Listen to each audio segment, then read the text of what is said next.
katika jina la Yesu Kristo aliye hai.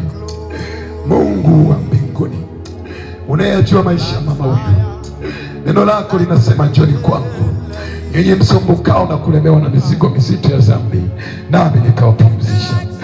Mungu, katikati ya umati huu mama huyu ameamua kukufuata wewe, naomba ukampumzishe mizigo iliyomo ndani yake, roho zilizomfunga, roho zilizomo ndani yake, roho zilizomfunga, roho zilizomo ndani yake, toka kwa jina la Yesu.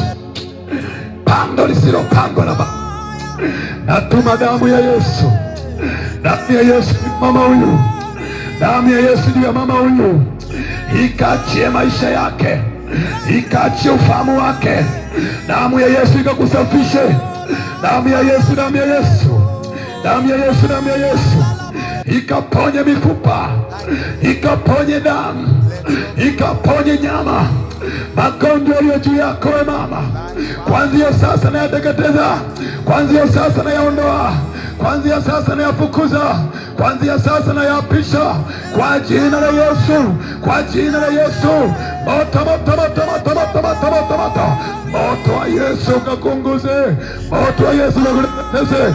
Toka katika jina la Yesu, sirudi tena, ukawe huru na ukawe salama katika jina la Yesu. Amen.